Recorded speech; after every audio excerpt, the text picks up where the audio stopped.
আমছু মানে ফুল ফৰ্মটো জানেনে? নহয় নহয়, অল আছাম মুছলিম ষ্টুডেণ্টছ ইউনিয়ন। আপোনালোকে নামটো আগত ঠিক কৰি লওক। অল আছাম মাইনৰিটি ষ্টুডেণ্টছ নহয়, অল আছাম মুছলিম ষ্টুডেণ্টছ ইউনিয়ন। তেওঁলোকে কাৰ কাম কৰিব? বাংলাদেশী মুছলমানৰে কাম কৰিব।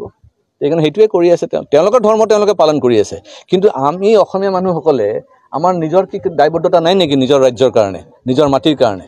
সেইকাৰণে যিসকল নিজক মানে এই মাটিৰ বুলি ভাবে, ভূমিপুত্ৰ বুলি ভাবে, তেওঁলোকে নিশ্চয় মাত মাতিব। তেওঁ হিন্দু হওক, মুছলমান হওক, যিয়ে হওক, নিজক যদি ভূমিপুত্ৰ বুলি ভাবিছে অসমৰ, তেতিয়াহ'লে এনেকুৱা বাহিৰৰ পৰা মানুহ আহিলে তাক ৰোধ কৰিব লাগিব, তাক আটক কৰিব লাগিব। স্যাৰ, উচ্ছেদ অভিযানৰ বিষয়ে কি ক'ব? উচ্ছেদটো গোটেই অসমত হৈ আছে আৰু হৈ থাকিব। মুখ্যমন্ত্ৰী ডাঙৰীয়াক আমি ধন্যবাদ জনাওঁ যে ইমান বছৰ পিছত এজন আমি মুখ্যমন্ত্ৰী পাইছোঁ যে ৰিস্ক লৈ পেলাই তেখেতে উচ্ছেদ কৰি আছে। আৰু তেখেতে এটা কথা কৈছে যে তেওঁ গোটেই জীৱনকাল লাগি যাব এইটো উচ্ছেদ কৰিবৰ কাৰণে, মানে ইমান মানুহ সোমাইছে। সেইটো আৰু ডাঙৰ কথা। অসমত আমি যেতিয়া অসম আন্দোলন চলি আছে তেতিয়াই গম পাইছিলোঁ যে 80 লাখ বাংলাদেশী মুছলমান আছে।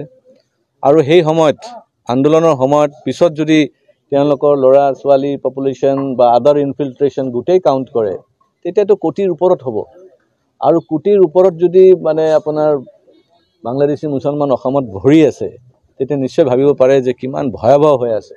আৰু সেয়াই নহয়, মোৰ যিটো ধাৰণা যে ভাৰতবৰ্ষত, গোটেই ভাৰতবৰ্ষৰ বেলেগ বেলেগ ৰাজ্যবিলাকতো একো নহ'লেও 5 পৰা 6 কোটি বাংলাদেশী মুছলমান আছে। আৰু সেইবিলাক মানুহো কিন্তু আমাৰ অসমেদি সোমাইছে। সেইকাৰণে এইটো এটা ভয়াৱহ এটা পজিশ্যন আহি গৈছে। কিন্তু এটা কথা কম, সেয়া হিন্দুৱে হওক, মুছলমানে হওক, ভাৰতীয় নাগৰিকসকলক মই অনুৰোধ কৰিম যে এতিয়া যি প্ৰকাৰে উচ্ছেদ চলি আছে, কোনোবাই সৌন্দৰ্যযুক্ত মানুহ বা নতুন মানুহ যদি আহি আপোনালোকৰ গাঁৱত যদি বসবাস কৰিব চেষ্টা কৰে বা সোমাব চেষ্টা কৰে, তেওঁলোকক ৰোধ কৰিব লাগে, লোকেল পুলিচ ষ্টেচনক জনাব লাগে আৰু আটক কৰিব লাগে। কংগ্ৰেছৰ দিনতে কিন্তু সেইবোৰ মানুহ বহু আছিল, কিন্তু এতিয়া কংগ্ৰেছ কিন্তু ঘৰিয়ালৰ চকু পানী টুকি আছে। চব এতিয়া কথাটো হৈছে যে এটা বেআইনী কাম কৰিছে। যদি ভাৰতীয় কৰি থাকে সেইটোও ইলিগেল, আৰু যদি বাংলাদেশী মুছলমানো কৰি আছে সেইটোতো আৰু ডাবল মানে ইলিগেল। প্ৰথম কথা হ'ল বাংলাদেশী মুছলমান সোমাল কেনেকৈ? দ্বিতীয়টো হৈছে যদি সোমাইছে তেওঁলোকে কাগজ পত্ৰ বনালে কেনেকৈ? আৰু যদি কাগজ পত্ৰ বনোৱাৰ পিছতে যদি ইলিগেলি চৰকাৰী মাটি, ৰিজাৰ্ভ ফৰেষ্ট, আমাৰ সত্ৰৰ মাটি, PGR VGR যদি বেদখল কৰিছে, তো এইটোতো ডাঙৰ ইলিগেল কাম। এতিয়া কথাটো হৈছে যে আমি উচ্ছেদ কৰি আছে, আমি নিজে দেখা পাইছোঁ। কিন্তু উচ্ছেদ কৰি পেলাইতো মাটিখিনি চৰকাৰে লৈ লৈছে, কিন্তু যোনে দখল কৰিছিল সেই মানুহখিনিৰ কি একশ্যন হৈ আছে? আজি কোনোবাই চুৰ কৰিলে তেওঁৰতো পানিছমেণ্ট হ'ব, পুলিচে আটক কৰিব, জেলত ভৰাব, আইনী প্ৰক্ৰিয়া ল'ব। কিন্তু আজি যিসকলে ইলিগেলি, ক্ৰিমিনেলি তেওঁলোকে চৰকাৰী মাটি বেদখল কৰিছে, কৰাৰ পিছত খালি উচ্ছেদ কৰি যদি তেওঁলোকে এৰি দিয়া হয়, তেতিয়া তেওঁলোকেতো প্ৰশ্ৰয় পাব।